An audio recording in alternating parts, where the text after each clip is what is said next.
Tieši 18.10. We are starting. Šī ir kvīru dzejas diena.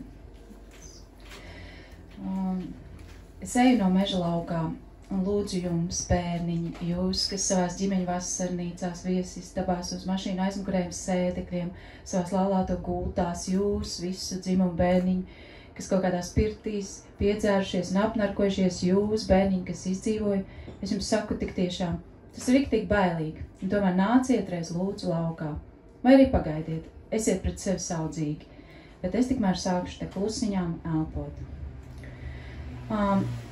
This was a fragment from my poem Fog, which doesn't describe the queer experience, but I, not so far ago, was in Berlin in residency, Literary Colloquium Berlin, pardon my French, but and there was happening this festival, coming out inviting in, yes, queer literature and film festival. And I was listening to this festival, and and Ariel Rosé as well was reading there, and other beautiful and wonderful queer poets and authors. And after this festival, there happened this not my reading, but reading of me and other residency authors. And I read the poem Fog, and one of the queer authors who was also in residency, Yu Bavika, told me, you should have read it in our festival. And then she said as well, I have to, after listening to your poem, I have to start thinking about the borders of queer community and how open or closed they are. But as we in our community, Latvia's community, are quite... Tomēr mēs sāksim šādas diskusijas, mums vēl laiciņš paies, till the time when we will start discussing the borders of queer community, are they open or closed, there will be some time. So we need, when you, Bavika, told me this thing about the poem Fog, I thought, okay, maybe I can organize this queer poetry day, even if I identify I don't identify clearly as queer. So and it was as well very nice that Ariel could come to Riga, and he has friends here who can host her, and so the first queer poetry day is happening today on 30th of September. It's a historical event. Please applaud to yourself. Yeah. Un šogad mēs dzirdēsim Katrīnu Rudzīti, Krisu Odzi Grižibovski, Elīnu Koreviču, Migloju un Arielu Rozē, kuru ir atzējojusi un lasījis Ingmāra Balode. Every person whom I have named, I will host and announce, and I will ask as well one question to the person. And We will begin with Katrīna Rudzīte. Mēs sāksim ar Katrīnu Rudzīti, dzejnieci, atcejotāju, Latvijas PEN valdes priekšsēdētāju un ļoti drosmīgu cilvēku. She is president of Latvia PEN and very courageous person and poet and translator. And I would like to ask Katrīna if you about identification as queer. Are you feeling safe in Latvia, identifying as queer? And if not, what do you need to feel more safe? Sorry, my English is not so.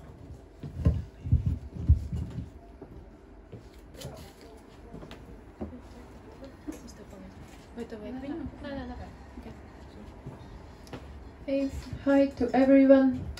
As for this question, I would say that I feel much safer than I used to, but it's very much context dependent, because in some contexts I feel very, very safe, and in other contexts I feel I would call it as a violence of silencing, that it would be everyone would expect from me if I could just pretend that this is not real and this is not happening.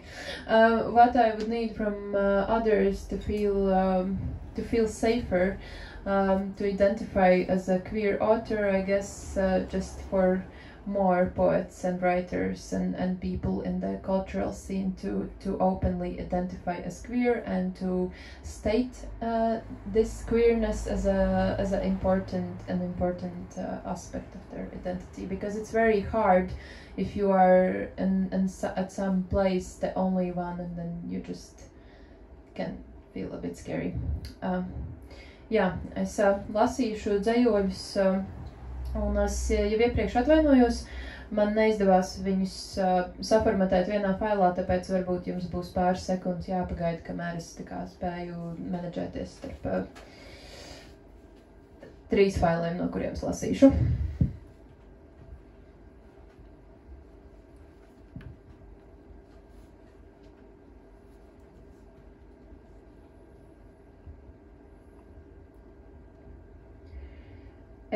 Es pastāv grūtības pastāstīt par sevi dažos teikumos, iepazīstināt, sniegt nelielu vizītkarti. Esmu no tām, kam patīk identificēties ar mītiskām būtnēm. Varbūt tāpēc, ka sabiedrība man centīgi stāstījusi, ka neesmu cilvēks. Kaut kā taču tas sev jāizskaidro. Varbūt es vienkārši esmu kaut kas cits, feja vai laumiņa. Bet fejas ir mīlīgas tikai Disneja apropriācijās. Fejas liek cilvēkiem dejot līdz nāvei. Tavā sapnī es biju skaista kā Saturna atmosfērā līstošais dimantu lietus, kuru neviens nav redzējis. Es neesmu tikai upuris, es esmu arī karotāja, rakstīja Lorde. Es, no visa, kas es esmu, atšķeļas asas mirdzošas šķautnes. 2 zīlītes manā neredzīgajā acī ir kā svešāda planēta un tās pavadona. Es tās redzu vienīgi palielinātā fotogrāfijā. Samērā bieži fotografēju savu seju un iezūmoju attēlu, kā caur teleskopu skatos tumši zaļajā dzīlē.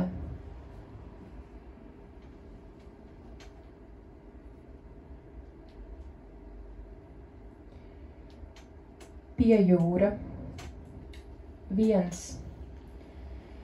Tā nav jūra, ko var saklausīt gliemežnīcā. Gliemežnīca tikai izliekas.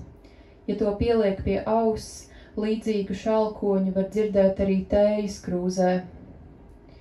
Cilvēki, kam ir nauda, taču varētu atļauties stilistu, nekādas gaumes un vēl tik resna.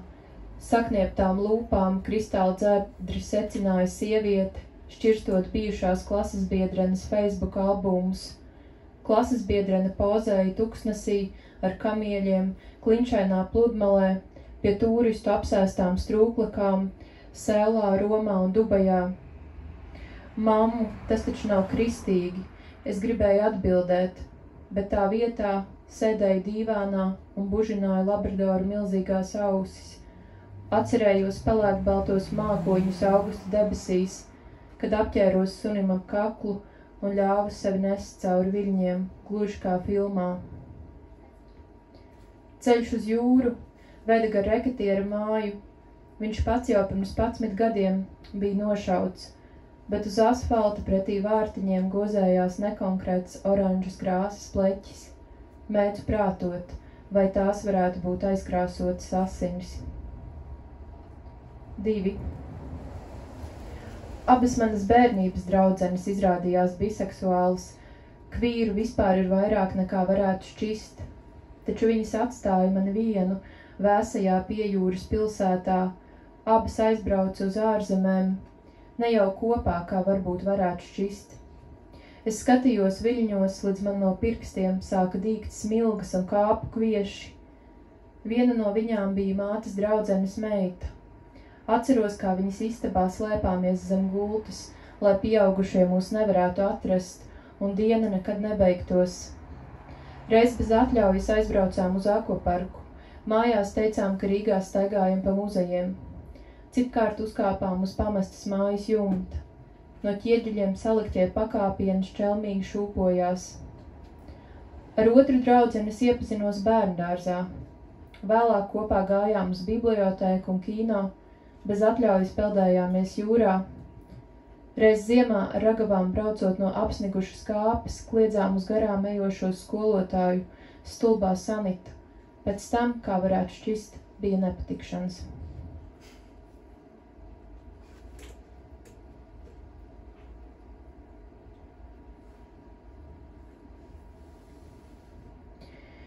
Čuksti ir vienkārši, lēnprātīgi un sautīgi. Ir tā, it kā augstums būtu kaut kur zem ādas, kā viegla kņudoņa vai nieze. Mēs atkal ejam gar kāzu kleitām uz Avotu ielas, man mugurā dzeltenā jaka, atkal ejam pastaigāties uz kapiem, tikai tagad ir aprīlis, sarkanās lapas nomainījušas dzilsniedzītes un dzeltenās vizbulītes. Es nemaz nezināju, ka vizbulītes var būt arī dzeltenas. Tu parādi man forsītīs, bergēnīs un zelta lietu. Es parādu tev ezīti miglā, ko neesi redzējusi. Vienmēr esmu prātojusi, kas ir tā būtne upē, kas iznes ezīti krastā. Tu saki, tas esot viņš pats. Vai arī mēs iznesīsim sevi krastā bez skaņas, ielās, kas ir kā mīksta vate, siltākas par mūsu mājām. Tu vāri man biškrēsliņu tēju, kad man ir vēdera vīrus, arī biškrēsliņi ir ļoti dzelteni. Mēs atkal spēlējam alies, es neuzminu nevienu aktieru vai popmūzikas dziedātāju, neesmu redzējusi Terminatoru un klausījusies Tayloru Swiftu. Tomēr vēlāk paklausos Tayloru. It's me, hi, I'm the problem, it's me. Vai tie ir sautīgie biškrēsliņu un vizbulīšu čuksti, kas vakaros šņākuļo un čāp dzīvokļu bezvējā? Vai tie ir salpureņu lēnprātīgie čuksti, kas sasilda manas pēdas, kas tu apgalvo esot tik augstas, it kā gultā būtu iekritis ledus? Ja metīs atombumbu vai raķetes, ja atslēgs elektrību un gāzi, ja nebūs vairs gaismas, pat ne taustiņu zilganās spozmes, ja tanki un kāpurķēdes vai plūdi, ja karš, visstulbākais vēsturiskais vīriešu izgudrojums ir jau ceļā pie mums.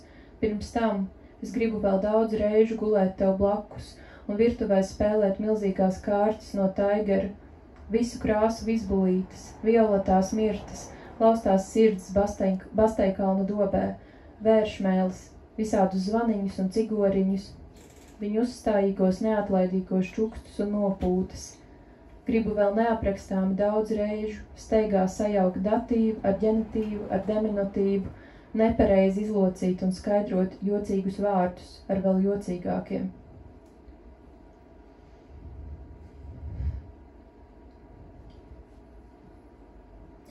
Vētra. 1. Vētra smaržo pēc ūdens, āboliem un sāls. Tās āda ir lēni recējošs zaļš šķidrums ar neskaidrām īpašībām, un tā ir kāds sakars ar to, ka raudu Kurzemes jūrmalā. Tas ir tuvākais un vienlaikus drošākais attālums no mājām, kādā iespējams atrasties. Sinoptiķis televīzijā brīdina, ka gaidāms anormāls daudzums nokrišņu un iesaka bez vajadzības neiet ārā. Vētra ir vecs spogulis, kas liek atvēzēt skatienu tālāk nekā es gribētu. Lasīju sociālos, ka mana pamatskola nākamgad rīkošot salidojumu. Kad lasīju Stīvena Kinga Keriju, biju jau pieaugusi. Pavisam droši zināju, ja būtu apveltīta ar telekinētiskām spējām, mani klases biedri būtu miruši. Virs galvas viņiem iebruktu vēsturiskā ēka, kā meteorologa izsludinātais brīdinājums vai tomātu mērce būtu šķīdušas asinis. Literatūrā mēs sagrābstāmies visādas fantastiskas idejas, un pēcāk tās valkājam kā siltus džemperus, bet iekšā burbuļo draudīgi akači, piesardzīgi mēs tiem zogamies, lavāmies, tipinām garām. Tomēr ir grūti staigāt sev apkārt uz pirkstgaliem. Piedod tiem, jo tie nezina, ko tie dara. To iesaka viņš. Bet šī dzīves stila eksperta padomu liederību var un arī vajag apstrīdēt. Es saku, nepiedod saviem bulijiem. Iestād viņu pagalmos latvāņus. Vislabāk to darīt naktī. Tas ļaus izvairīties no nevēlamas uzmanības un ķīmiskajiem apdegumiem. 2. Mūsu rajonā netālu no tuvējā veikala pāri šaurajai ieliņai vētra nogāz uz lielu koku. Nākamajā dienā paņemu draudzenes kameru un eju to nofotografēt. Pa ceļam man liekas, ka starp papelēm pretējā ielas pusē slapstās ēna, bet nevaru skaidri saskatīt, kas tieši tas ir. Varbūt pārāk daudz skatos Special Victims Unit. Varbūt mani sabiedējis vīrietis, kas pirms dažām nedēļām nāca mums pretī ar vodkas pudeli uz priekšu pastieptajā rokā un vairāk kārt agresīvi jautāja, vi lesbianki? Bet varbūt tas vienkārši ir vētras spoks. Gribu ieslēgt melnbalto režīmu, lai precīzāk iemiesotu ainas dramatismu, bet vētras acis ir cieta, koks aizvākts, zari sazāģēti, guļ ielas malā. Paldies! Thank you!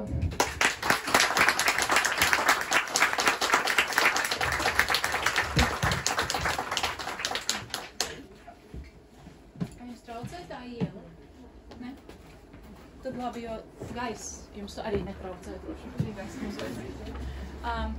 Tā, paldies Katrīnai Rudzītei.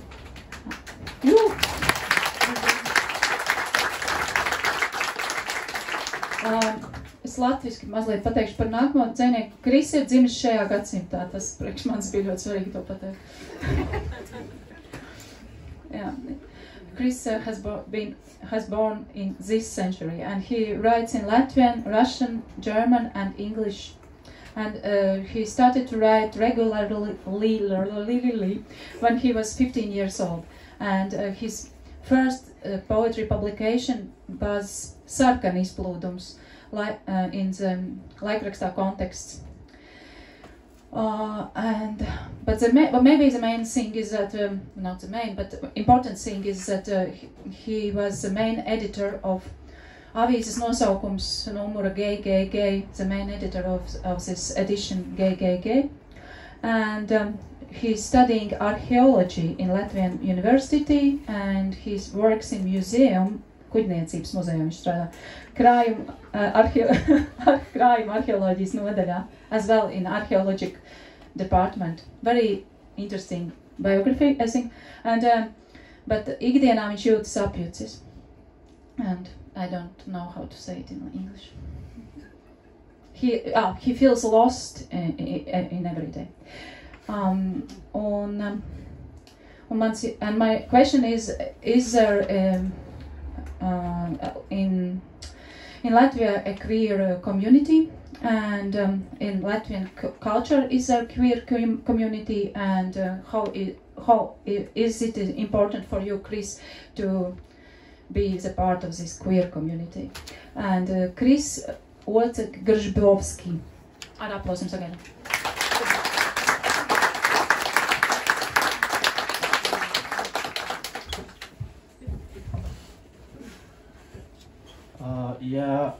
I guess my mistake. I didn't clarify that. Well, not really he, maybe they, something like that. But yeah, it's fine. I don't really care though. But yeah, about the questions. Well, first of all, yes, of course, there in Latvia there is a queer community, and queers were always a part of Latvian history, and that is for sure. The main problem is that we have started to talk about, well, this topic only recently, so I guess the queerness in our folklore, in our history, is not yet well researched. But it is clear that queerness and queers are a part of our culture, and for now I'm really proud to live in this time when we have a lot of organizations, a lot of enthusiasts, a lot of artists who identify as queers and who are creating the queer life, the queer art, and all this queer community thing in Latvia. Yeah, I guess that's it. Well, Thank you. yep. So yeah, I will just start. And yeah, my poetry for today is in Latvian. Ready-made. Jeb sarunas starp diviem jauniem dzejniekiem. Kvīriem. Un pie kuras tradīcijas tad tu esi? Baigās Eiropas? Es vienkārši nejūtu, ka man vispār būtu jebkas kopīgs ar viņiem, Smaidiņš. Laik reāli, Latvijā reāli nav nekādas tradīcijas, kaut vai vējainas un vēsas Eiropas ar drūmu tukšu skatienu virtuvē. Tie, kas saka, ka ir kaut kādi konservos saspiedušies perdeļi. Nu, tu biji jaunas, es nezinu, ko tu uzskati par tradīciju, Smaidiņš. Paliekas, ko dod sunim ēst. I don't know, pirmatklājēju prieks nav atcelts. Nevajag obligāti meklēt kaut ko, kur iederēties. Kāda tradīcija? Mums ir kaut kādi pusmūža hetero vīrieši dzejnieki ar sirmām vai sirmojošām ūsām, kuri cenšas tikt galā ar savu īso pincīti, uzskatot, ka ir baigie ģēniji. Jā, tādu daudz. Vēl jau jautrāk to izsmiet. Bet ir jau jauni atražoti, kura sensīši tiem iepriekšējiem dzejniekiem čomi savus dēlus padarīja par dzejniekiem kastrējot. Nosauc visus lūdzu no A līdz Z, XD. Un sievietes rakstnieces runā tikai par mēnešreizēm, varbūt karogam vēl mainīt krāsas uz balts, sarkans, balts, lai līdzīgāks paketēji. Just kidding, trying to be brat.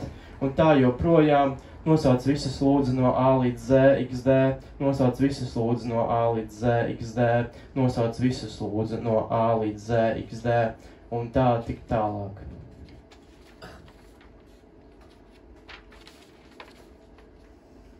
Un tu saki, viss ir tik banāls un liekas. Jā, un liekas, šodien ir arī mans ķermenis, un katrs bārdas rugājas uz sejas, un tauki dibena, un vēdera apvidū uz kājām zoda, un mani kāju mati, roku mati ir lieki, un sejas vaipsti arī pavisam lieki, un visbeidzot mans dzimumloceklis arī ir lieks, es gribu šo visu no sevis nogriezt, un man negribas uztvērt sevi, vai lai tu uztver mani, es neesmu spējīgs šodien arī sajust sevi kādā kastē, un man nav dzimuma nemaz, man nav dzimuma, bļaļ, jā, un lieks esi arī tu ķermeni.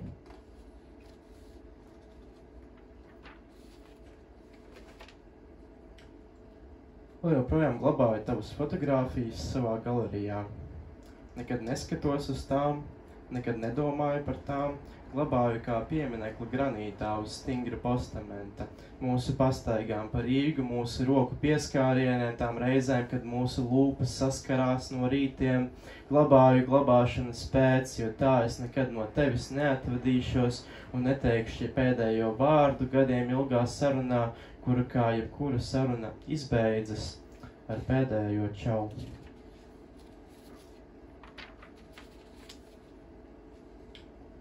Ar acu plakstiņu atvēršanos katru rītu saku savu vienkāršas patiesības.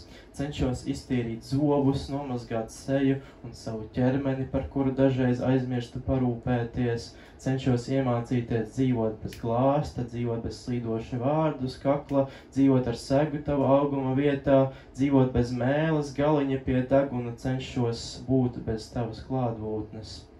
You don't own me, I'm not just one of your many toys, saka man austiņās, un es cenšos piekrist.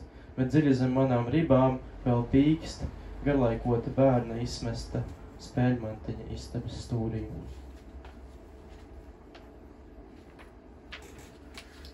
Kārlim Vērdiņam. Do not come to me. Tu man vedi mazu siermaizīti. Ok, labi. Bija jau 2 naktī. Man acis lipa cieta, bet bārā I love you tu dabūji mazu siermaizīti. Ok, labi. Tu teici, ka brauci ar taksi un vedi man siermaizīti, kamēr es gulēju bēdīgs, totāli slims un mājās nebija nekā garšīga. Ok, labi. Tu teici, ka viņa bija briesmīgi dārga, kaut kura platu, bet tas taču nekas. Ok, labi. Tu brauc ar savu mazo I love you, kā teici, saspiedi pilnībā atdzesēji. Ok, labi. Un tad tu neatbrauc, jo teici, ka tā sanāca. Ok, labi. Bija kaut kur visi baigi līksmi un asprātīgi un baigi izsaukuši. Ok, labi. Piepisies, uzdziedāja brīnums, ka maizīti neaprīja. Ok, labi. Tikai 3. dienā tu izdomāji beidzot mani pacienāt. Es aprīju maizīti, man jau ir viena alga. Ok, labi. Kaut ko murmināju un taisnojies klusi. Ok, labi. Ko tu vēl teiksi? Ej, tirst! Ok, labi.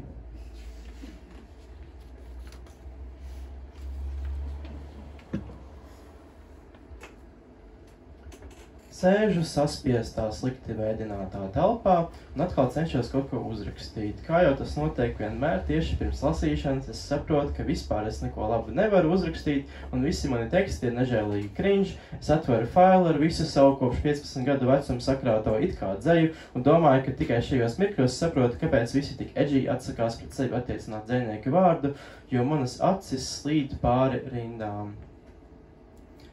Сколько будете тишина и не в попаты, вдав попаты, станет мясо сладко млять, сосать, что не вдопад, давнать, давнать, и сладко будет тишина, долять, давлять, струится сложная заря, и мля, и мля, и мля, и мля, и мля, и мля, ir skaisti.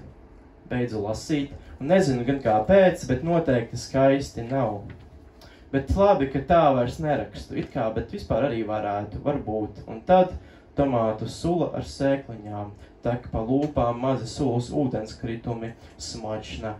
Sēkliņi burinieki slīd krīklē, iekarot, вот это да. Drīz kuņģa sieniņu kārtāga kritīs, te не может быть. Izaugs tomātu krūms šeit pat, o, dā. Kas darījās mana pusauģa galviņā. O, atvadas. Visam sliktajam reiz beigas nāk. Manu acu plaksti lejā nāk, saule arī lejā nāk, un tomēr mēs visi esam vienojušies, ka latviešu valodā vārds nāk ir ar neitrālu konotāciju. Labu štēlu, vēl joprojām patīk. Gājiens uz čē, no čē, uz čē, kā čē, ne čē, kurā čē, nekā čē, kad čē. O, atkal alkoholisms. Labi. Kas tālāk? Tu skaties klusi manus stāstus ik vakaru, klausies manās runās slepeni, mūsu skatieni sastopas tikai gaiteņos, klusa sadursme ar acīm, bez paskaidrojuma, bez turpinājuma, bez mērķa. Jau no sākuma tas bijis viens liels antrakts. Mūsu satikšanās tā arī nekad pa īstam nav notikusi. Mēs sekojam viens otram ēnās un tīmekļa nostūrīšos. Varbūt ir pienācis laiks pieskārties viens otram, šoreiz tā pa īstam. Vai nav īsteni cringe, kad kāds čalis patīk skolas gaitenī? Labi, varbūt. Kas tas? Man patīk tavi mati. Vīgi saplūst ar maniem sejas vaipstiem, medūzas mēdz izstarot gaismu, atspīt manos vaigos, grāmatās dzīvo mazi kukainīši, rāpo pa maniem kāju matiem, aiz loga sēž izslāpuši zvirbuļi, sīkas knābi brūces uz manām rokām, sudraba gredzeniem nav bezgalīgs mūžs, mani pirksti tur vislielāko smagumu. Es vispār nesapratu, par ko tas ir, ja tā godīgi, un arī, kas darījās manā galvā, īsti ne. Es aizveru dokumentu un rakstu. Lieki klīstu pa koju gaiteņiem un pat pa pilsētas ielām, apeju apkārt katram vērmanes dārza kokam un apsēžos uz katra soliņa vismaz vienu reizi vienā malā un otrā arī. Aizeju pamācos, aizeju palasu, pasēžu vēlreiz, tad esmu, tad atkal aizeju pamācos, pa vidam arī paguļu un klīstu tālāk pa gaiteņiem un pilsētas ielām līdz atkal paguļu. Un īsti nezinu, kā vispār vairs jebkad varēšu jebko uzrakstīt, jo tagad zinu, kā tas ir klīst, un tu man atgādināji, kā tas ir nomirt, un tāpēc esmu tikai riņķī. Līdz klīstu atkal 1, 2, 3, 4, atkal 1, 2, 3, 4, atkal 1, 2, 3, 4, atkal 1, 2, 3, 4. Man ir bail solis. Paldies!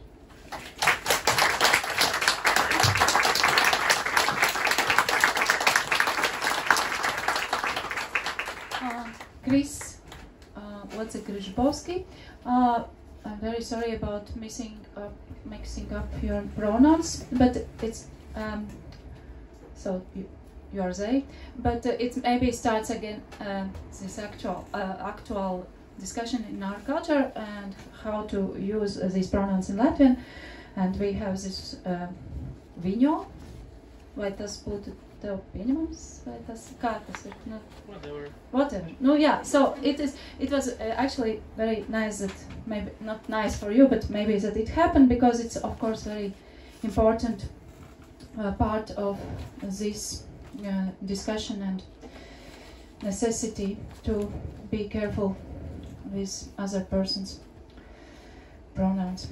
So, yes, and now we will have Elīna Kokareviča, who is a writer and editor and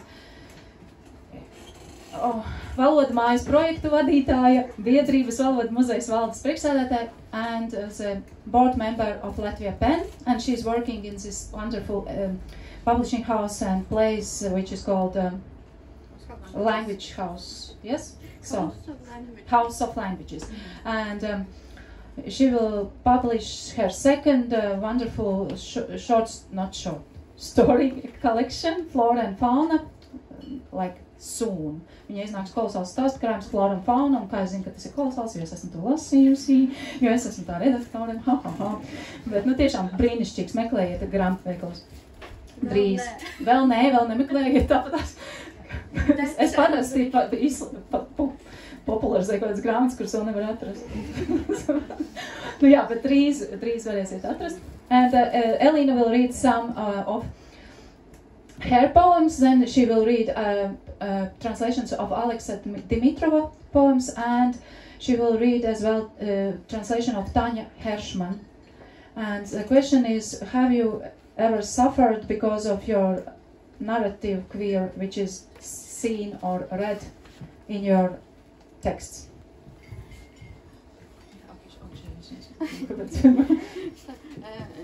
I asked Inge to stay because before I answered the question, I wanted to say thank you.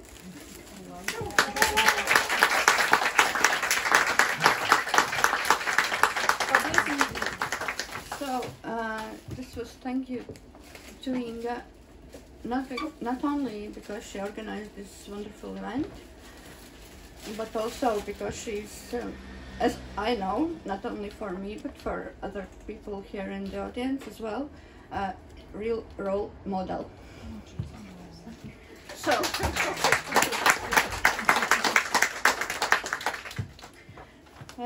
So yeah, the question was no, have you suffered yes. from your queerness in your texts? Yes, I know that you have.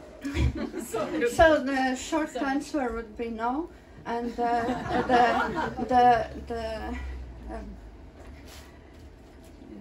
longer answer would be that I am lucky because I received, after I published my first book, I received only one homophobic and misogynistic review from so-called literature expert.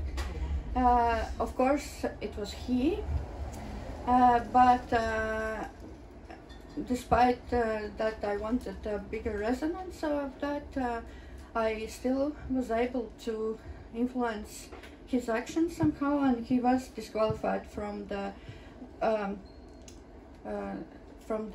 annual Latvian Literature Prize jury for one nomination. So yeah, I think it was at least something. Not a good result, but at least something. So, yeah, and today I will be reading poems in Latvian and translations, and Inga asked that I tell also a bit about the poets I'm translating. And I will, so I will read poems from two poets, queer poets. So Alex Dimitrov he's born in 1984. He's American queer poet. He's published 4 books.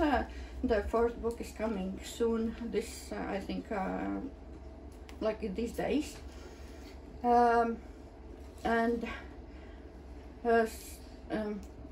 Some time ago, he also was a founder and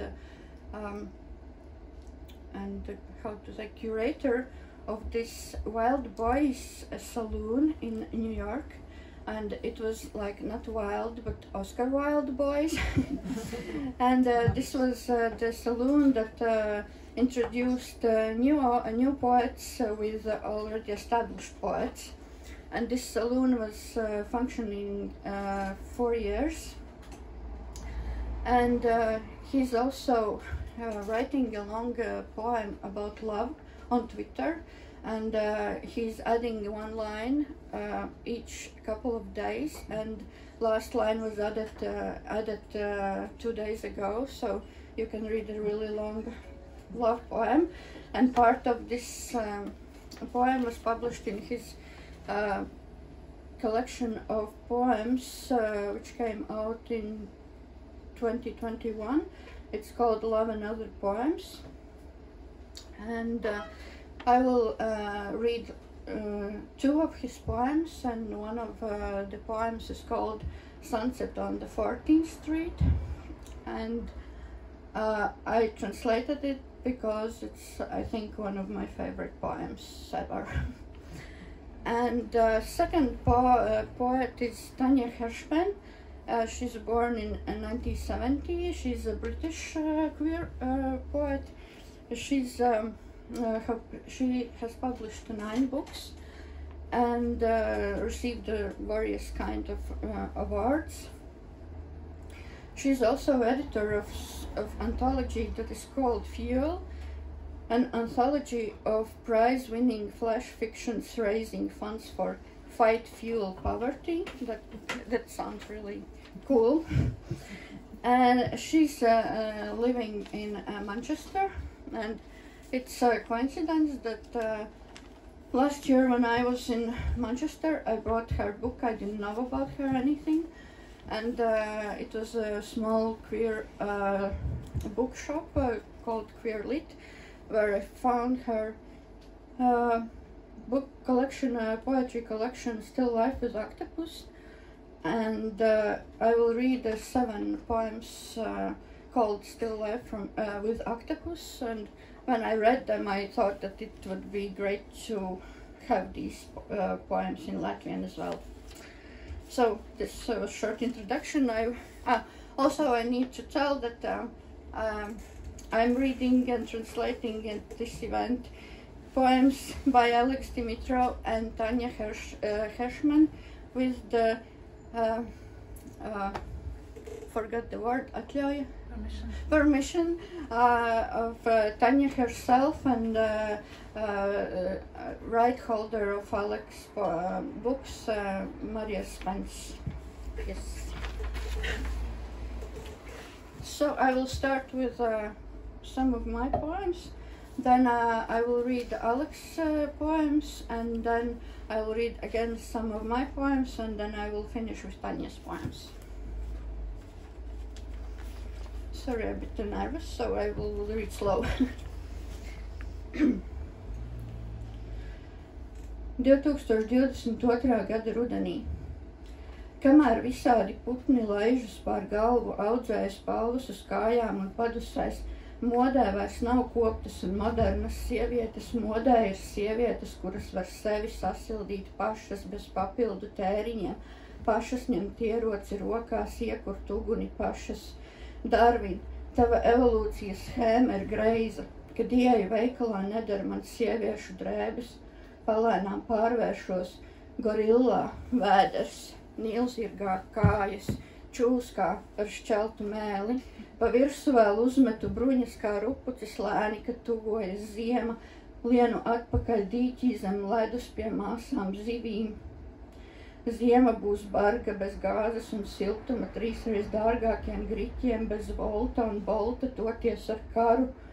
Vairs negribas piederēt cilvēkiem, labāk zem ledus kopā ar zivīm, bezvārda māsām klusumā ciest. Bet neceri, žaunas mēs neaizvērsim vairs nekad.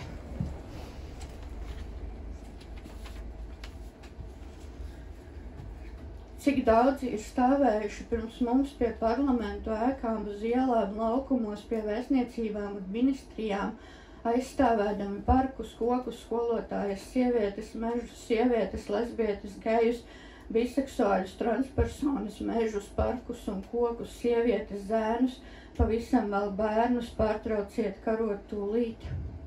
Cik daudz ir stāvējuši ar plakātiem rokās, saugdami atkal un atkal tos pašus saukļus, cerībā, ka tos kāds sadzirdēs.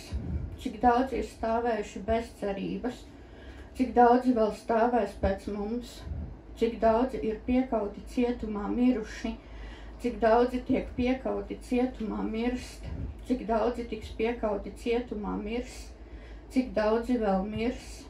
Mums visiem ir viena seja, tā nemainās gadu no gada, tāpat kā nemainās ritms, kādā izkliedzam saukļus, tāpat kā nemainās tie, kuri nedzird, bet tikpat nemainīgi atkal un atkal pienāk nākamā diena. Ko nu? Un tu?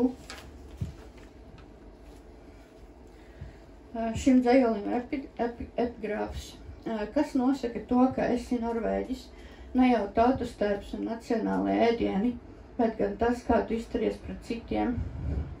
No palestīniešu režisora Mohameda Čobālī filmas Dzīve ir skaista.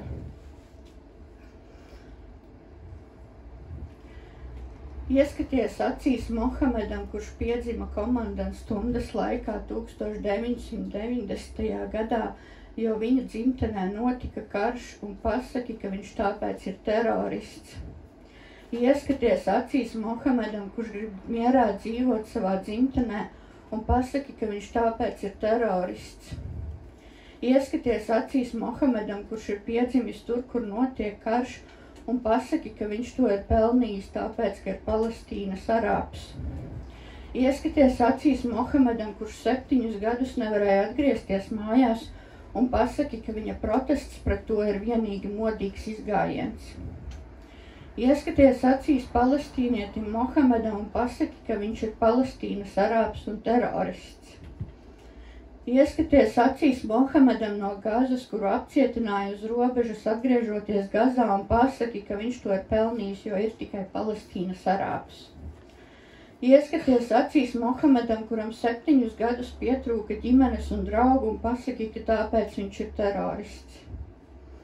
Ieskaties acīs Mohamedam, kurš ir saņēmis balvas Amsterdamā, Londonā, Ženēvā un Lēvenā, un pasaki, ka nē, viņš jau nav terorists, bet tie citi gan visi ir teroristi, tie citi, kuriem tu nekad neesi ieskatījusies acīs, ir pelnījuši mirt neidentificēti, ir pelnījuši tik mērdēti badā, ir pelnījuši izpostītas slimnīcas, ir pelnījuši genocīdu. Un pasaki tad ar lepnumu, ka esi latvietis. Pasaki tad, ka lepojies būt latviete.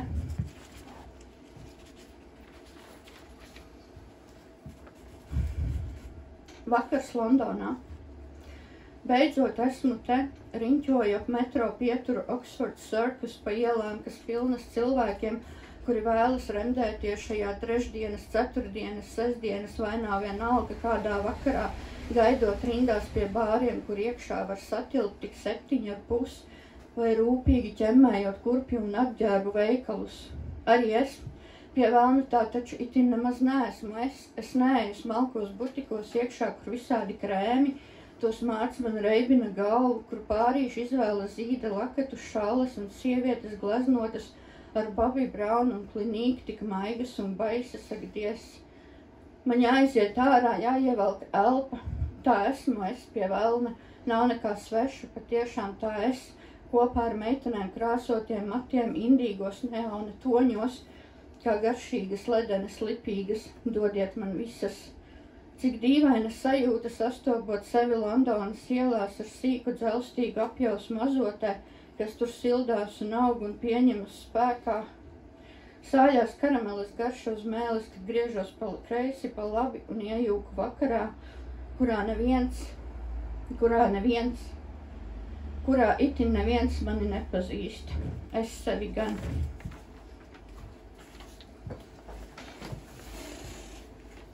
Aleks Dimitrovs, Saulrietis 14. ielā. Negribu izklausīties neapdomīgs, bet man ir jāiemīlas nekavējoties. Es nevaru raudzīties šajā Saulrietā 14. ielā viens pats. Visi steidzas tik ātri, uzreiz pēc terapijas sūtot mīļākajiem oranžas sirdis un vienraģus, man tas šķiet neprāts. Viņi palaiž garām šo bezmaksas Saulrietu labprāt. Vai pat vēl sliktāk, viņi dodas mājup, lai taisītu ēst un lasītu šo skumjo dzejoli internetā. Ļauj man ko pateikt. Cilvēki ir atmetuši smēķēšanu. Viņi nepērk alkoholu, bet dzer sulas. Ir daudz par daudz foto, un lielākā tiesa no mums dzīvē neizskatās tik labi kā tajos. Kas noticis? Tas ir patiesi apkaunojoši. Es gribu ierosināt, lai uz 1440 minūtēm katru dienu mēs apstādinātu visu pārējo, kas notiek, un ieskatītos viens otram acīs, kā suņi, kā rīta avīzes vakara gaismā. Tik ilgi! Nu pietiek par šo īso drāmu. Mēs kādu dienu nomirsim, un mūsu lētie ziņu virsraksti nav uz ko neattieksies. Internets būs aizmirsts, visas tās uzslavas un atbalsts. Es labāk tiešām dotos pārgājienā. Un starp citu, esmu gejs. Saulrietis arī ir homoseksuāls. Vismaz šodien starp kaprīziem, namiem un kokiem, kuri, ja godīgi, te izskatās mazliet neveselīgi. Tie ir satraukušies, tie ir norūpējušies. Tie prāto, kāpēc esmu bez naudas un vientuļš Manhetenā, lai gan, protams, es to nekad neatzīšu, un piedevām drīz būs pavasaris. Tam nekas nekaiš, tas ir gods. Halo! Patiesībā mūs neviens neatcerēsies. Mēs esam vien putekļu kripatas. Vai viena putekļu kripata, kaut kādi nelieši, kas kliedza no visa spēka, lai paskatītos uz mums. Nu, paskat uz mums. Joprojām baigi un šausmīgi un izliekamies, ka neesam baigi, kā tādi taisnprāši svētie. Atkārtojam vieglas rindas, izspēlējam mūsu dižo politiku. Tas viss vienkārši ir ļoti garlaicīgi. Īstā mistērija patiesībā ir, kā vispār mums izdodas izbrīvēt mīlestībai telpu, pankrokam, avangarda kīno. Es mīlu tevi, lasītāji, bet tev jāzina, ka saule ir norietējusi. Es stāvu tieši pretī bāram Nowhere, atūdeņojies un diezgan nobijies, bet pilnībā apņēmies turpināt. Būtu jēdzīgi, ja tu darītu tieši tāpat. Vairs nav nozīmes raudāt un diezgan bezjēdzīgi arī. Tu vari būt bēdīgs un joprojām izskatīties labi. Tu vari teikt, Ņujorka ir skaista un tas nekļūtu par virsrakstu un tas nebūtu melots. Tik izsauc taksi, bet ne 6. Tas nereizi šajā 10 gadē nav atbraucis laikus. Tas riņķo ap kādu citu pasauli, kurā saule ir tik pēc stundas un nav naudas un mūs. Tā tik ir veiksme. Ceļš, kā tur nokļūt, protams, netika pierakstīts, taču neļauj tam sevi apturēt. Paskaties debesīs. Skūpsti ikvienu, kuru noteikti vari. Otrs Aleks Dimitrovs dzejolis lasītājam. Tā kā mēs visdrīzāk būsim kopā vienīgi šeit, nekur citur, kurā gada laikā visdzīvākais tu, vai rīts ir zils vai zaļš, kā tu izmantotu brīvību, kurai ķermeņa daļai tu galīgi neusticies, ilgstošs lietus vai bezgalīgs sniegs, kurās stundās tev ir visgrūtāk. Vai tu gribētu zināt, kas bija pirms visa šī, kāpēc vai kādēļ ne, un kad ir izcēlies ugunsgrēks, tilts vai upe, vairāk daudas vai mīles, vai dažkārt tu vairies laimes, ja tev jautātu, vai tu atgrieztos uz zemes vai citur. Un šī ir mana atbilde dzejniekam, dzejolis dzejniekam. tā kā tu teici, ka izlasīsi, ne jau es ticu nekā, ziemā visdzīvākā es, un rīti ir balti. Esmu jau tik daudz brīvības iztērējusi neapdomīgi, bet tas, kam es galīgi neuzticos, ir mana sirds. Deru, tu jau saprati pats, protams, bezgalīgs sniegs. Rītos, kad viss ir tik balts, es vēlos kaut viss būtu zils vai zaļš, un tu. Jā, drošības laba, ka neizdarīju neko stulbu. Upe, upe, upe. Man ir nauda, paldies, un mīla neesmu droša. Izvairīšanās ir manā dabā, bet draugs, es esmu tik laimīga, kaut neatgriežos nekad. Lai gan, ja viņa jautātu, uzreiz teiktu jā, un nožēlotu to pēcāk. Kāpēc? Nekāda atgriešanās nav iespējama, neizdzīvojot vēlreiz pagātnes sāpes.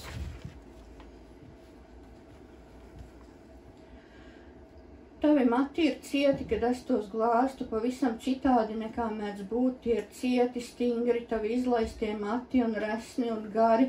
Katrs mats ir kā tauva, ar kuru varētu piesiet savu kuģi un izvilkt krastā no jūras. Pie katra mata pa kuģim tādu tur guli kā straume, kas piesaista jūru, kā upe, kas atpakaļ tek un uz iekšu, un visi kuģi tai līdzi pie tevis, nē tevī, iekšup tu izlīsti smiltīs. Iesūcies zemē, tik tauvas paliek kā tauvas, tavi mati ar kuģiem to galos krastā uz sēkļiem tie stāv, klusums pirms vētras. Es zogos starp kuģiem kā rēks un kā vraks, vēlos piesieties, apstāties, pieķerties tauvai ar rokām, bet nav brīvu tauvu, rokas iegrābjas tukšumā. Tikai ar pirksgaliem maigiem drīkst aizskart šīs tauvas, tavi mati ir cieti, kad es tos glāstu, vai jūti caur smiltīm un zemi. Tu ieplūsti jūrā, tu esi ūdens, tu esi jūra. Nē, mēs esam jūra, es esmu paisums, es nāku virsū, aizpeltat kuģi, tu esi bēgums, tu bēdz, tu pazūdi tālu. Var iet un meklēt starp vrakiem, tik atrast vien miglainu strību pie apvāršņa, saulē tā mirdz un žilbina acis. Kad paceļu galvu, pielieku plaukstu virs acīm un skatos cerībā, ka arī tu mani redzi. Ja satiktos mēs, plīstu bangas un sašķīstu kuģi pie tauvām, paliktu atplūzas dēļi, tauvas izplūstu viļņos, kā stari un beidzot es piesietos tām ar pirksgaliem saviem uz mūžu un sajustu tu, kā elpo jūra, tā es tevi mīlu. Tēvs,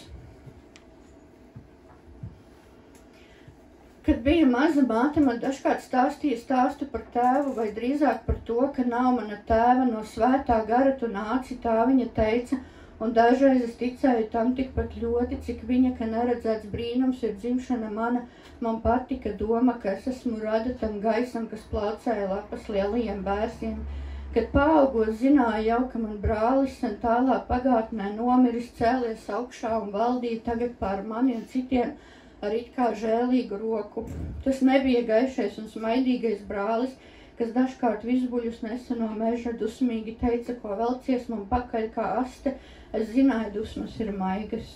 Tas brālis, kurš debesīs valdīja, nenesa visbuļus, neskrēja sunīšus, nešāva kazakus, tik sēdēja tāls, un par viņu es domāju vienīgi brīžos, kad krāsainā bībelē redzēju ainas ar liliju ieskautiem eņģeļiem, un viņu tur vidū starp bērniem sarkaniem vaigiem.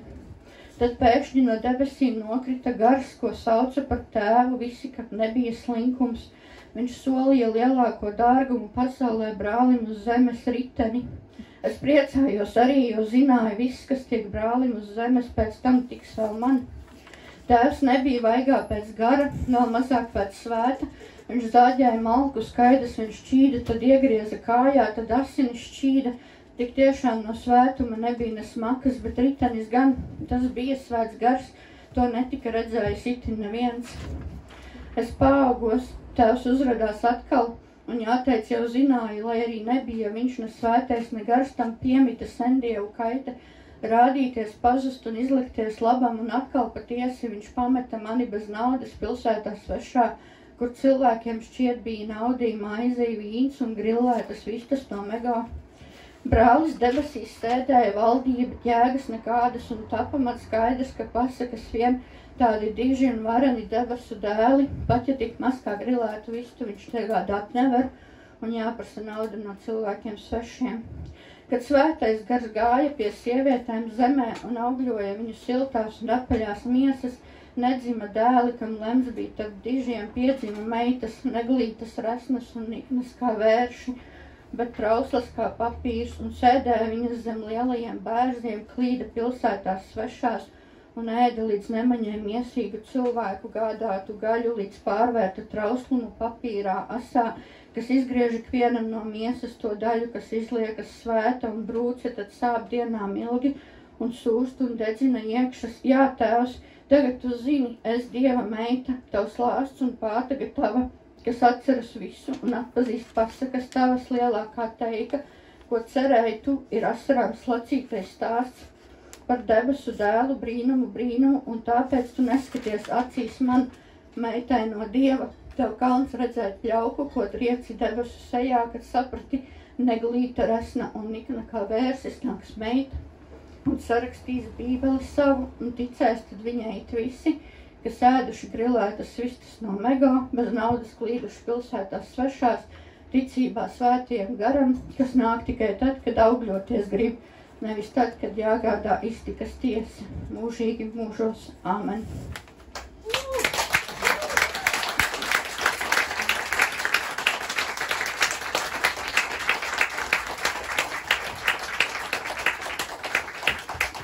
Es noslēgšu ar 7 Taņas Heršmanas dejoļiem, lai maigāks noslēgums.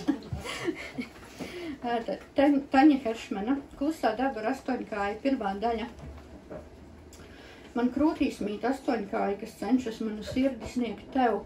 Viņa neklausa mani, kad saku, ka man to vajag. Man viņa jāatrauj no manas augšējās dobās un plaušu vēnām.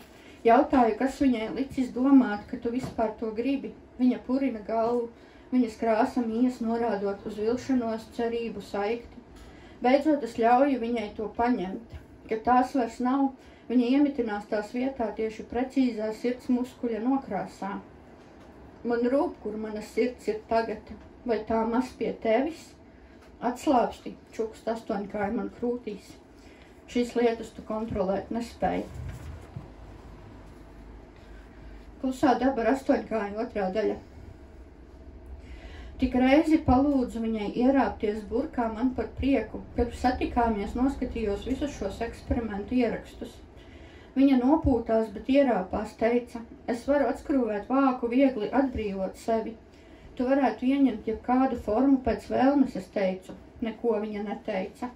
Viena kāja pastiepās ārā, lai ieslēgtu tējkannu. Kamēr viņa mums taisīja tēju, es atliku burku atpakaļ skapī, to vieglo sāpi no pārliekas sēdēšanas jusdama gūžās lejāk pa muguru tur, kur nemainīgais manu nemainīgo sastop.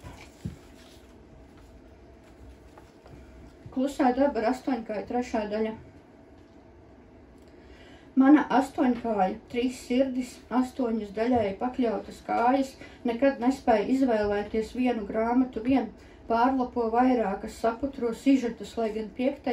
kāja ir laba romāna uztvere, savukārt smadzenes aptver labākās amerikāņu zinātnes un dabas esejas, un es brīnos, kā tas viss notiek vienlaikus vispār bez centra, kurā tilpst stāsts.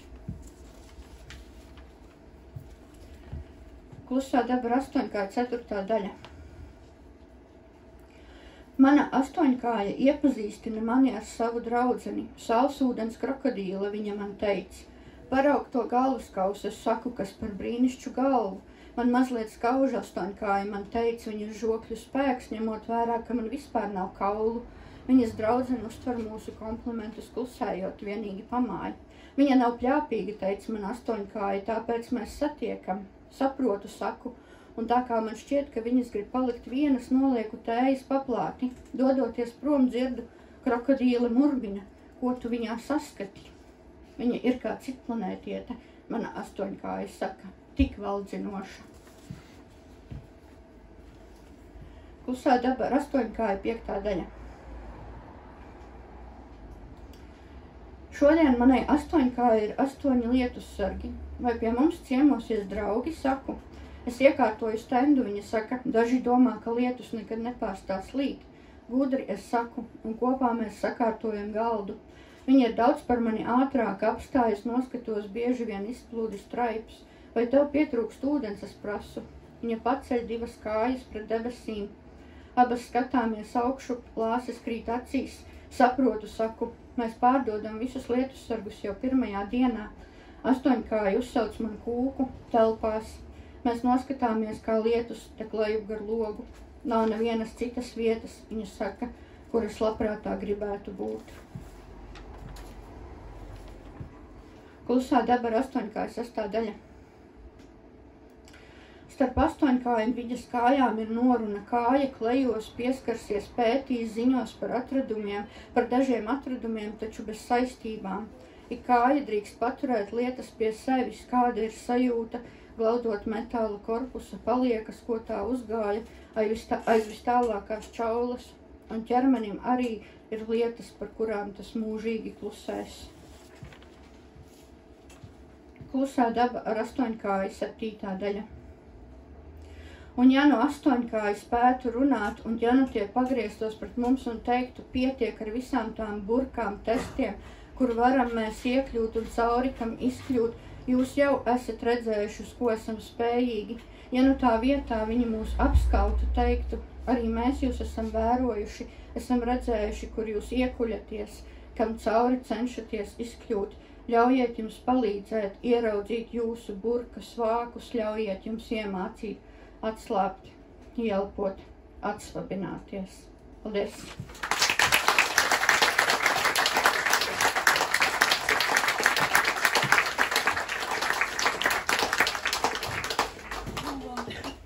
Jā, tā bija Elīna Kukurēviča. Es vispār nezinu, ko teikt. Tātad jūs esat privileģēti ne tikai tāpēc, ka jūs esat pirmajā kvīru dzējas dienā, bet arī dzirdējāt Elīnas Kukurēvičas dzējolu tēvs.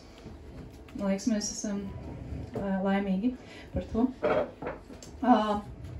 Tātad, okay. Now will be Miglois. I don't know about pronunciation, but Miglois. And she, oh not she, sorry. They, or in Latvian tas un viņš, Miglois, ir dzejnieks un performances mākslinieks, a poet and performance artist, and Migloi have published their works in Latgalian portal Lakuga LV and in social tīklos jau daudzus gadus. Taču tikai nesen viņai ir parādīsies drosme izlīst no interneta anonimitātes, komforta un performēt un piedalīties publiskos lasījumos. Only recently, Migloi has come out from social network anonymity and have started to perform publicly. But now today is one more important event.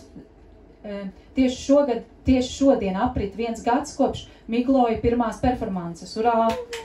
So today is the 1 year anniversary when she has performed for the first time publicly. And the question is about Migloi's Latgalian identity and how it is cooperating with her, their queer identity. And what do you think about Latgalian?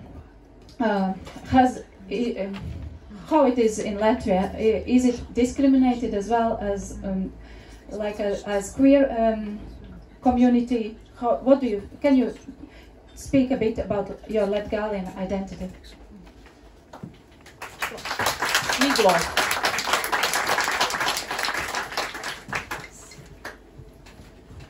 Yeah, thank you, Inga. Well, my gender identity is is to make people confused, so I'm pleased with the introduction. And yeah, about my Latgalian identity, so for people who may not be familiar with what that is, I come from the Latgala region, which is in the eastern part of Latvia, which also has a language dialect people disagree about. People disagree about what it is. And it's people are slightly more conservative, or at least stereotypically, Latgale is more conservative. So you might think that the queer identity and the Latgalian identity is like, they don't mesh well together, but in reality, when you're one minority plus another minority, it just amplifies it, and it's enhances one another. So in my heart, it doesn't really conflict. So that's the answer to your question. And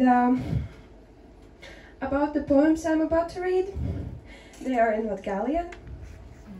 And I thought I would honor the queer kid who just discovered that they could write in Latgalian and could write about their queer identity. So the poems are a little old, maybe a little childish, or I don't know how you would describe it, but they are so full of authenticity, and I thought I would honor that and read them, even though they're old.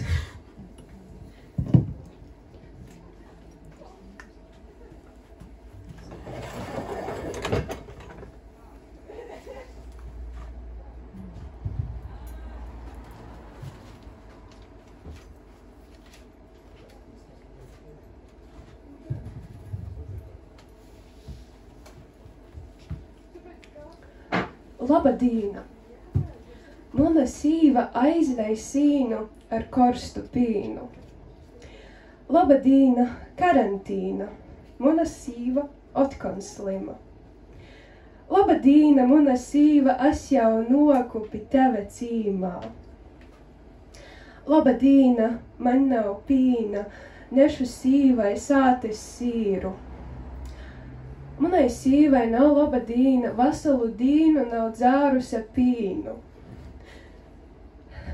Muna sīva savu sopi izmaņa pornas. Man tei sope savai žoka, ūtrai žoka, bet es ļaujūs. I visai tolkin švakopi. Laba dīna, vai tu būsi muna sīva? Arī tad, kad man nomiers kūs, ja nebūs pīna, sīva.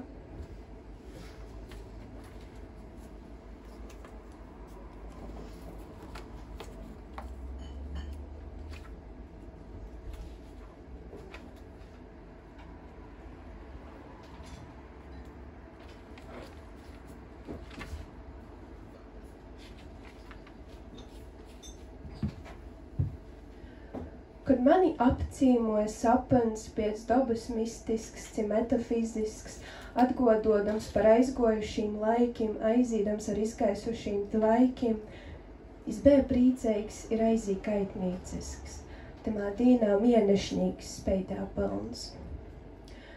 Dabasi atkon violeti grosojās, ar sortumu aplīdami visu apleicīni. Viņ es visa melnā izacieļu, kad skustu tev pori acim sieju, bet tev pošai bija licīs, ka prots no to skaidrojās. Pirms tu attīsi šodien piecpušdīnī iz jaunos pasūtījuma dzejūļu priekšlasījumim, man josakortoj, pirms dūma kļūst publiska, man jopaspēja, pirms gribu kļūt atklota, savas dzirkstelis aplējot ar pesticīdiem. Tu redzēsi tikai ar perfekcionisma poriem tu priekšdorzeni.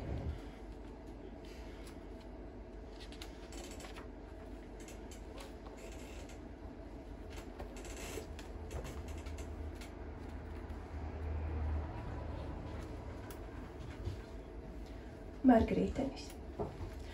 Zīdā margrītenis mēs plūcam jos, ir austījām zīdlopes skaitiedami.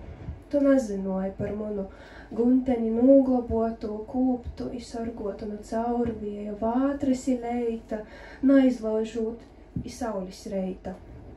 Es jū palaidu pa pasauli, jai atsagrīza, ar -10 zvaigžņu lelumu, bet smedziņi jau sapula, bezjāgānu līsmas izdaga, atradu sevī cilvēku, no kura viemiņš nok, bokstot tevi ar savim vordim, i silcot ašņu soltanot, tu Tu cīti, es kritu, tiku zem pordumu leita, tagad skrusta, man projām joīt.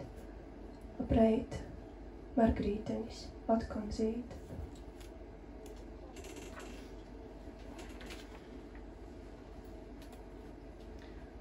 Sola apkūstas, satronējušas lopas, sazaveidamos ar mienešnīga palnu gaismu, īzagrīza, ītena miglas sagā, šudiņ asmu no cukra, šķeistu jūdiņī, I pagaistu.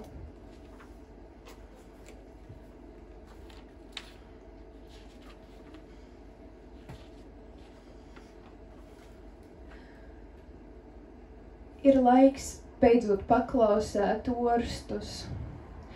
Ir laust laulības leigumus ar napīpildētīm sapenim, kas nulspīš placus I neatstoja vītas kārmanos meilokajiem šokolāda capumim. Ir laiks beidzot paklausēt orstus. Šķiertīs no idejas, ka iz pasauļa visi ir lobojami I dziļi sirdī vielēj tev labokū. Ir laiks beidzot paklausēt orstus, izmest visu līkū, no sirds priekškambarim, paribam, I citam naspāka krotivem. Kai saka, izmērīkondosim māslus no pažūbeļam. Ir laiks beidzot paklausēt orstus, I saudzēt tik sevi dorgu meilu, sazateit, iztacinot katru sopi, nabādajot, ka nu reita kaits atceļaus pormest par bardaku.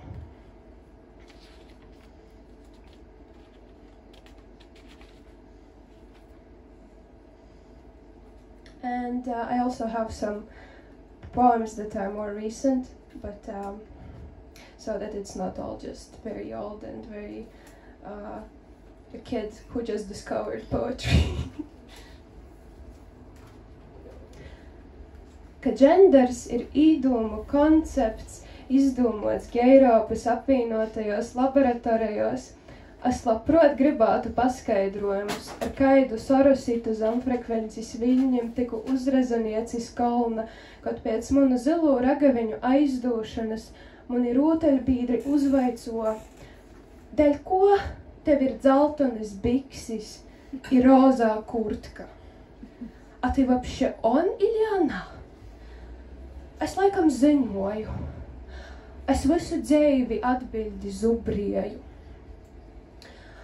Man bija vīgļok pasceit nā I prīceigam aizblīstis sātu. Lēc odai prīcei vēl pusgods, kai īda mane tika.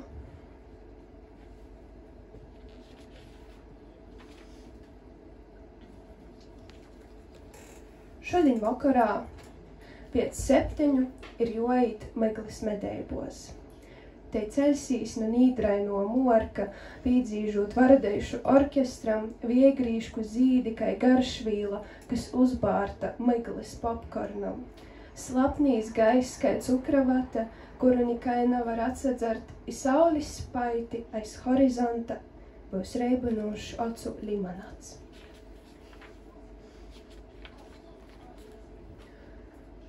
Meilokīs kalendars sauc jaungadu, cikam steidz nūperst pārneju šārmi, kab laime neaizskalai, kab laime neaizīt, namazgojotīs nedēļi pēc to, kab nostiprinotu ticējuma spāku jaungada apmīrinotības kvalitāti. Asu palicis bez sarkanos krosas, kas nozīmē tikai minimizētu laimi, tak par laimi pori īlai putoplasta cilkas abādos, pori visai īlai izaļai virtuāla ašņa upis, kas aizskalai boltūs sāru krosas no mums visiem, atstojot tikai dzeļžu smorda bogoteibu, I garantētu porticeibu līdz nokušajam dzejas dīnam. Paldies!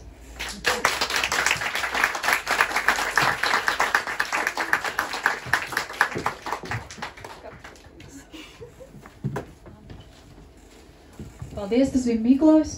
Un tagad mūsu galvenais šī pasākuma viesis un Ariels Rozē. Un es pastāstīšu, I will tell in Latvian because you know everything about yourself. No, I don't actually. But no, go ahead. Afterwards I will translate you. Ariels Rozē ir poļu izcelsmes dzejnieks un ilustrators, kurš izdevis 2 dzejas grāmatas ar vārdu Alicija Rozē.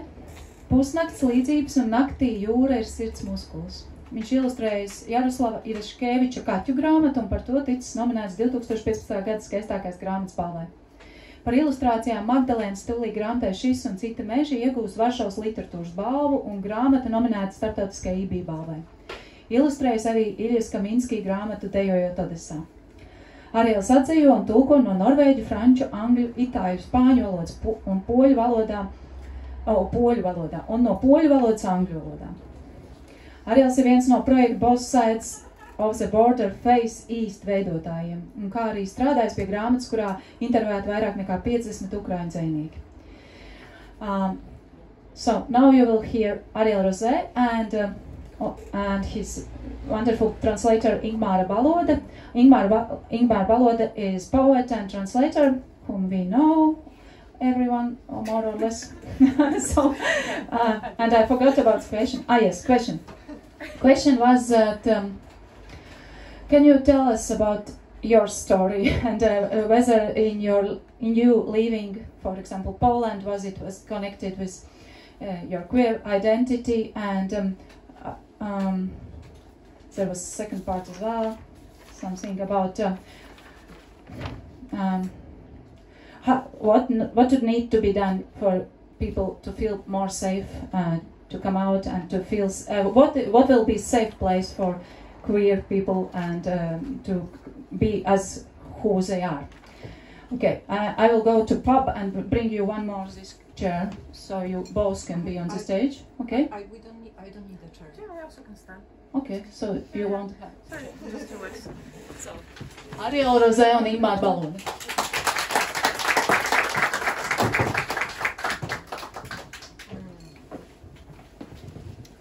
Hello everybody, thank you for the invitation. I'm very touched because Riga is like one of my homes almost, you know, I'm a nomad, I don't have a home and Riga is a place that I visit every year thanks to my friends, and Eva is here with me, I'm very happy about it. So I was like, when Inga invited me, I was like, yeah, sure, because I was supposed to come to Riga anyway, so no, that's very nice, and I love this place. I feel like in the woods. You know, about safety, you would first need to define what safety means, and this can be tricky. I'm just coming here straightly from Ukraine. I was there in Lviv for the launch of an institute, Index Ukraine. It's an institute, it's a branch of another institute in Vienna, Institut des Wissenschaften des Menschen, that unites West with the East, sort of. After the collapse of the communism, a Polish philosopher, Krzysztof Michalski, had this idea to have this kind of a place, and they have stipends, scholarship, publishing house. And the same thing they wanted to have in Lviv, in Ukraine, so to bring people from the outside to Ukraine. And you know, I was sitting there with a friend who is Ukrainian but lives in Chicago. There was a car passing with coffins of a family that has just perished in the attack of a missile. And she told me, you know, if you're going to stay here for 2 months, because this is the case, I will be there for a fellowship. It's as dangerous as any place, you know, because in Chicago, it's, you know, people have guns on the streets, and I had to take care of my son. So what is safety in the first place? And then with identity, it never occurred to me that identity is a little bit like a country, because as long as it's not threatened, you don't think about it, you know, you are just anything. You wake up in the morning and you just think about food and coffee or something, you know, and you want to shower. But the moment your state tells you that there is something wrong with you, like in Belarus, as we heard during the festival in Berlin, and they put you in jail because you, I don't know, you have a fetish, you like to, have sex with a person who is wearing socks, and this is very wrong, you have to go to jail for this and be tortured. Then suddenly you feel this identity is very important and you have to protest or show it.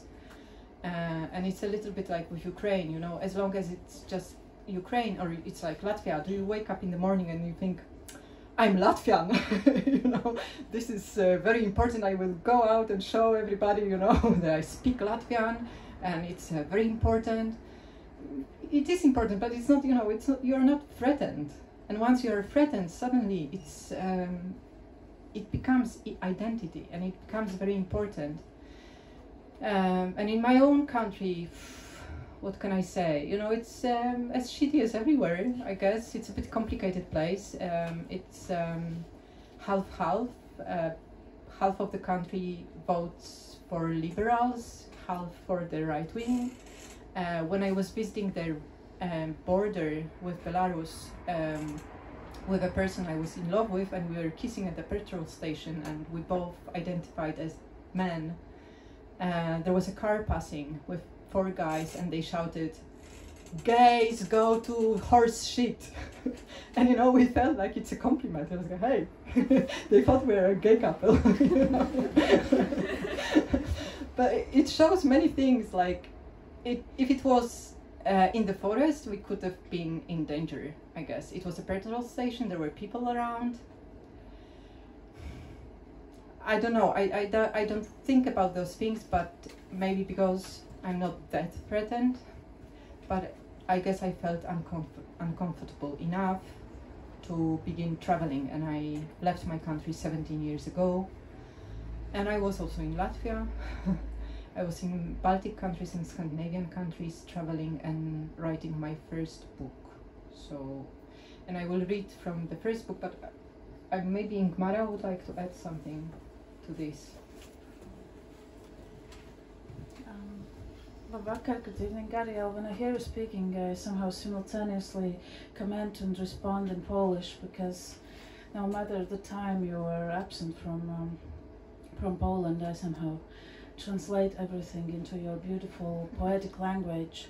He even writes poetic emails. I couldn't believe it, because I thought that we live on the verge of writing emails in general, and then suddenly I get these poems, and that's why I so often don't respond, because I'm about translating poetry and creating poetry, not about discussing it so much. Maybe I do it on my 1 day per week job with my students, but whenever I meet poetry, deep and rich and yes, not afraid of this word, beautiful, as we hear tonight, then I just stop blah-blahing about it, and yeah, so maybe let's go to poetry. Oh, that was sweet, thank you. So this book I wrote it while traveling across Baltic and Nordic countries, and there is a cycle of poems dedicated to lakes and rivers I encountered, and their names are titles, and they are significant for the poem. So Inga already knows this poem. I was reading it in Berlin, because I will read it. I wrote it in English, and I wrote it to a certain woman I was in love with, and we are still friends. She has a very nice husband and a child. So it didn't really maybe work, but I used it later and I managed to seduce someone, in fact, with this poem. So I was like, okay, it was worth it in the aftermath. So the title is Loitojärvi, and in Finnish, it was in Finland, in a reserved forest up north. Well, Finnish people would discuss with that. They think north is like Rovaniemi, but for me, 10 hours on a bus from Helsinki, it's north. And it means something like finding lake or found lake, something like that. I followed the maps and didn't know we had to take a long way round to the lake, as if one had to make those circle lines and tangled yarns and streams that run down to town, always ahead of you, but never able to come back to the top of the hill which undresses itself up to the boundaries of spruces around. It is a bare moon that cheated on us and shone too soon, or it was we who cheated on him and followed a fox instead. We walk the paths that shine with marble, or was it just a naked potato in the garden? And soft petals of velvet flowers, withered white wisps of fireweed. Does it remember summer yet? It passed over me and left traces on sandy roads that lead me through the forest to the open space where cormorants cut the sky in halves and faces change into clouds to make new continents or slowly pass me by. There are 2 lakes. I don't know in which we swim. Water is cold when I immerse myself and learn my body is alive. Oh, I am just a Pavlovian dog. I need to call Voglio una donna, just like in Amarcord. So I keep a stone in my pocket to cool me down and watch smoke from the sauna climbing up as if it was a shadow cast on a late summer evening that looks like longing or a tattoo on your arm, this line that goes round into eternity.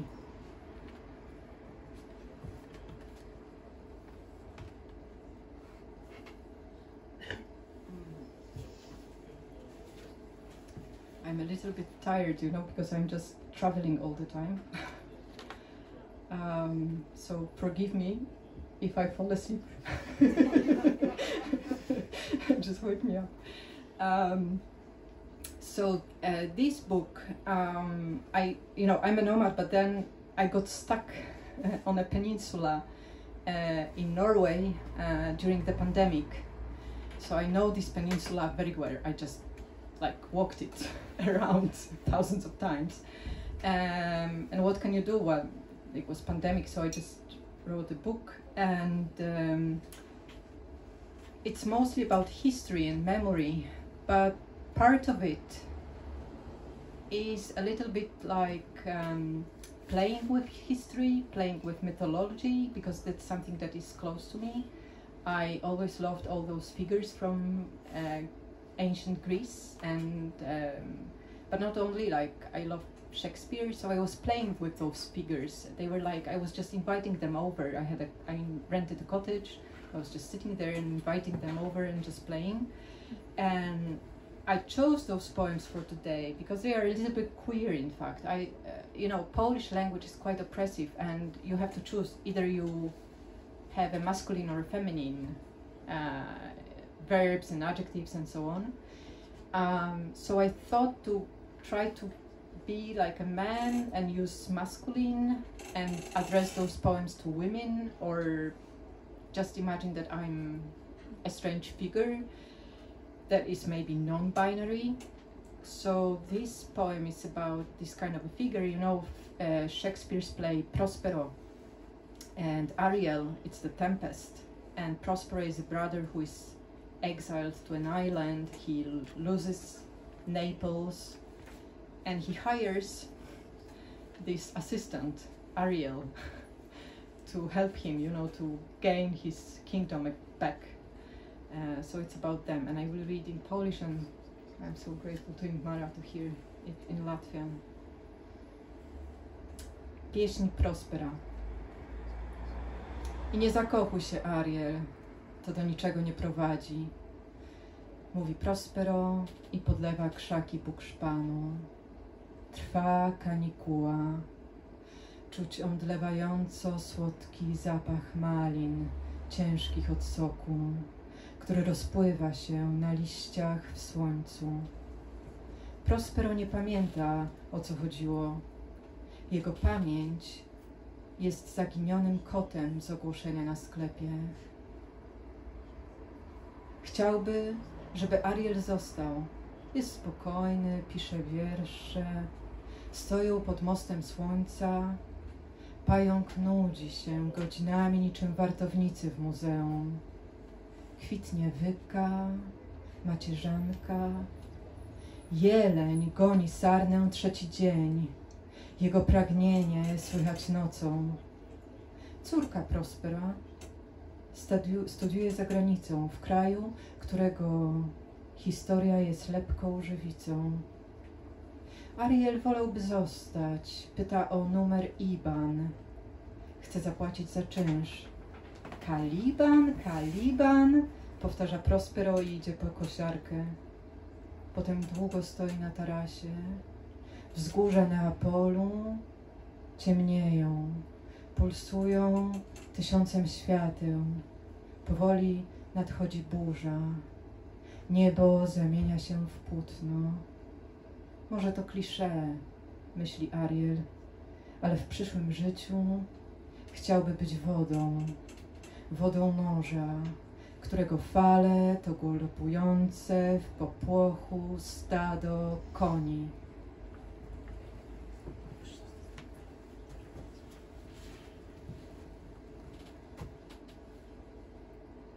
Ja sievietuši zajolīja to vārdu grieķu cilmes, ko Latvijā droši vien zina tikai kādi pagrīdes grieķu atdzīvotāji pulciņi, ko es sākumā gribēju tulkot kā tveici, bet sapratu, ka tā nu viss nevarēs.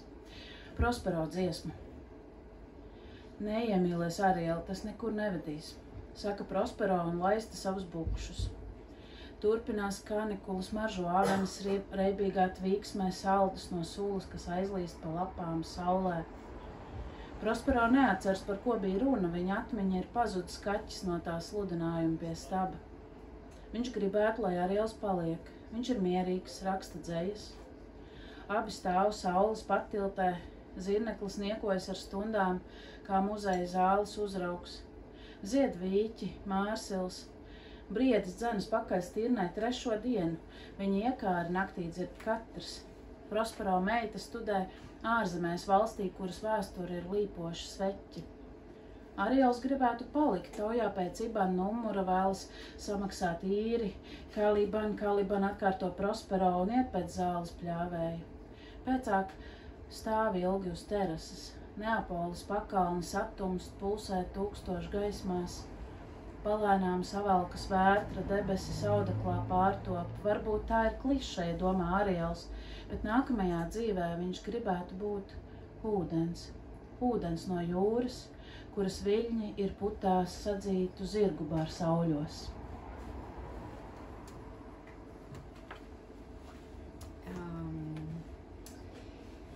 And well, this one is about Teresia.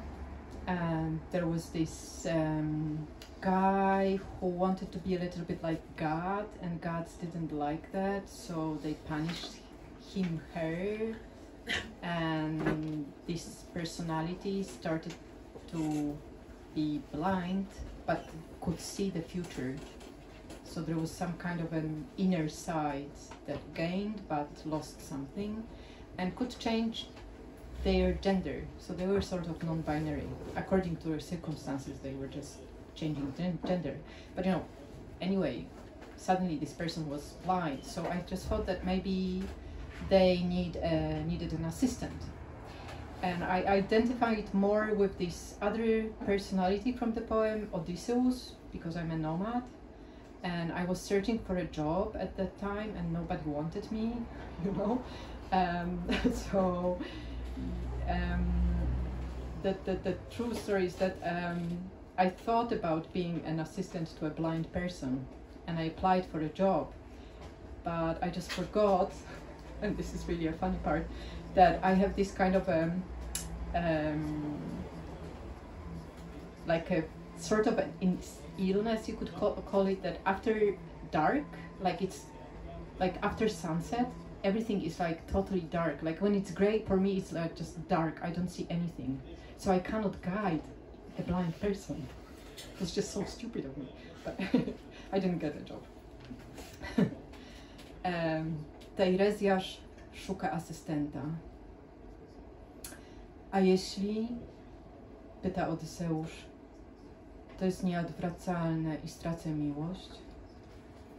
Trudno jednak się rozstać. Wyspa jest idyllą, w ogrodzie pękają od soku dojrzałe śliwki. Teirezjasz odradza. Kalypso się starzeje, Odys. Zresztą nie mogę cię zatrudnić, jesteś ciągle w rozjazdach. Lepiej wróć do domu, do tamtej kobiety. Patrzycie na to samo morze, tylko z innej strony. Moim domem jest moja opowieść, mówi Odys. I na odchodnym pozdrawia psy przewodnie Teireja, który chce znać koniec jego historii. Odys staje na brzegu, zapada zmierzch, księżyc i jego rozkołysane odbicie tworzą średnik. Wszystko być może.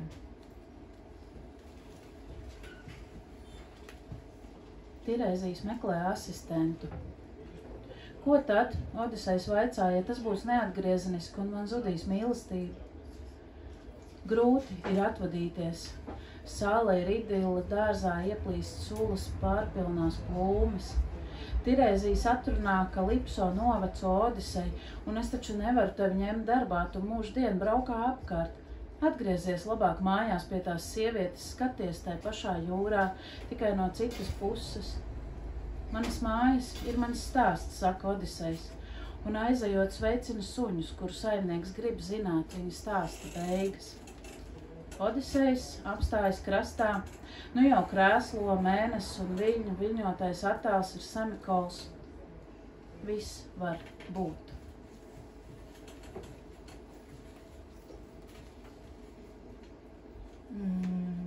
So it's like a cycle of songs, and this one is just a song about evanescence.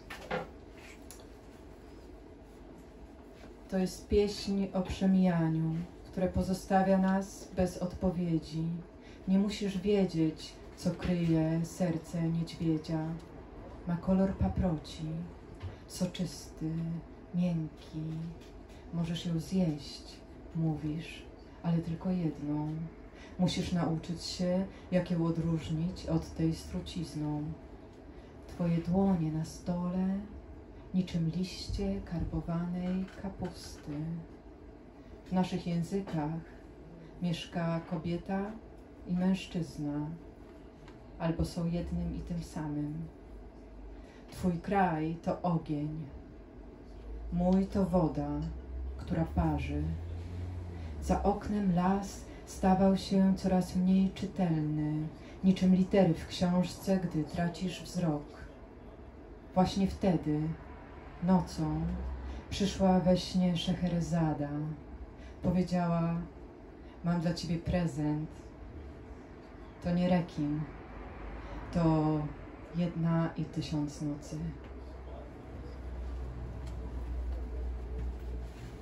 Dziesma par paiešanu. Tā ir dziesma par paiešanu, kas atstāja mūs bez atbildes. Tev nav jāzina, ko slēpj lāča sirds. Tā ir papards krāsā, sulīga, mīksta. Var to apēst, tu saki, bet tikai vienu tev jāiemācās, kā to atšķirt no otras, kam inda. Tavas rokas uz galda kā sašķēlēta kāposta lapas. Mūsu valodās dzīvo sieviete un vīrietis, vai arī tie ir viens. Tava zeme ir uguns, mana ir ūdens, kas plaucē. Aiz loga mežs kļuva aizvien nesalasāmāks. Tā izskatās burti grāmatā, kad tu sāc zaudēt redzi. Tieši to nakti sapnī atnāca Šeherezāde un teica, man tev ir dāvana. Tā nav haizivs, tā ir 1 un 1000 nakšu. I don't know how much more energy do you have. Is it okay to read more? I don't want to. And would you like to hear the same way, like Polish and Latvian, or should I read something in English? English? I can read also in English. My translators, it's a couple, a Polish man and an American woman who met in the States, as they both worked in the same library, which is very romantic.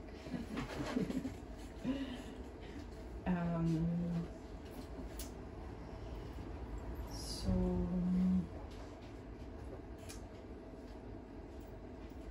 I was thinking I will read something that is not very queer maybe, and we didn't really agreed about this poem. I know you translated it, I think you translated it, but możliwość. But I can możliwe. But I can just read it in English, and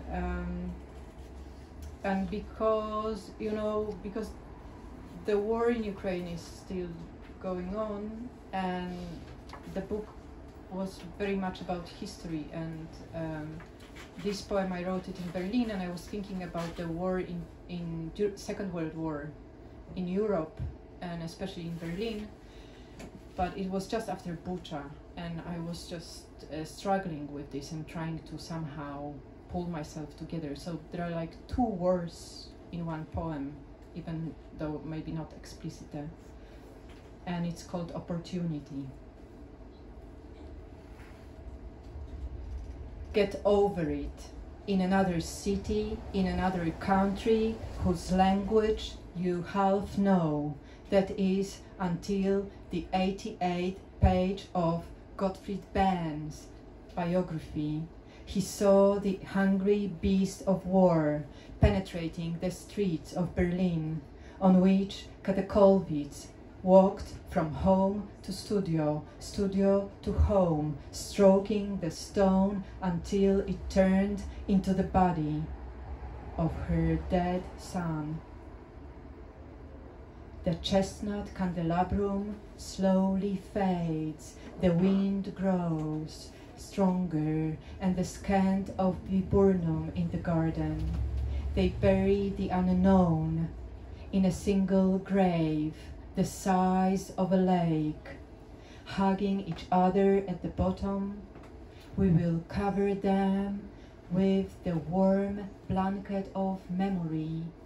We will not wake them now, but dream about them, lie in their beds, bear their names, flirt with nostalgia, but toute proportion gardée. After all, the nights are so warm, and the Italian waiter calls you cara. So get over it. Go to a museum and look at trees, the symphony of branches, aria of leaves. Your life in 4 paintings, the triumph of grass, the frequency of transience like a valve releasing oxygen to the heart. And then invite someone home. Invite the dead and the living. The rhubarb tastes sour. And talk. You have only one opportunity, and many lost.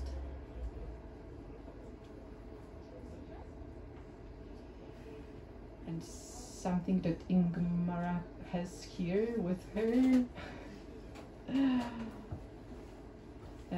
It's the epilogue of this book. It's a very short thing, because the book is very much about water. The sea is one of the protagonists. I see you standing in the water. You are a playing card, a queen or a page. You ask, what is the fruit of the wind? The fruit of the wind is the night, and awe or fear. In the middle of the water, I am myself, a fish or a man, a crab walking on the bottom of the planet. You can see the bald eye of the lake on the image of the world, open and black. The fruit of the wind is lightning. It says, stop, I will reveal a secret to you.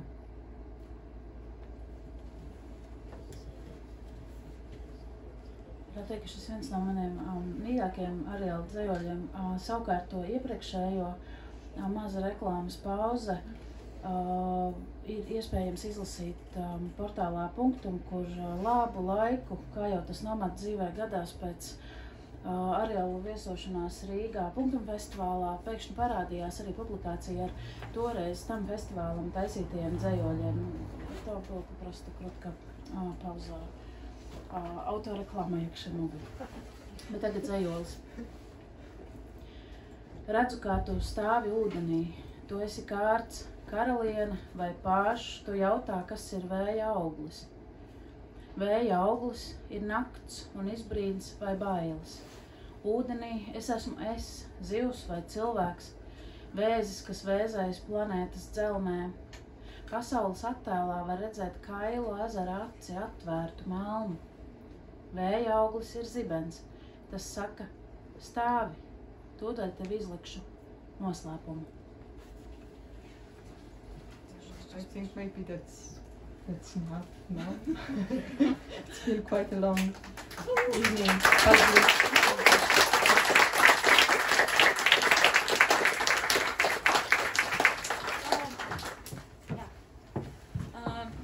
Jā, patiešām tas bija garš vakars, bet kā jau kvīri ir pacietīgi, tā jūs arī esat bijuši ļoti pacietīgi un brīnišķīga publika. You have been wonderful public. Šeit ir maziņš tāds trauciņš, jūs varat tur ielikt kādu ziedojumu, kuru mēs atvesim Arielam, jo mums nav nekāda cita finansiāla atbalsta šogad, varbūt nākamgad būs.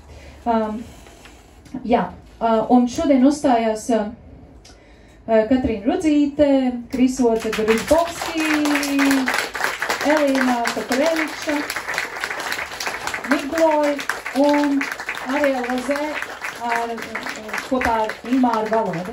Liels paldies jums par to, ka jūs atnācāt. Man sauc Indra, jā, es vadīju šo pasauli.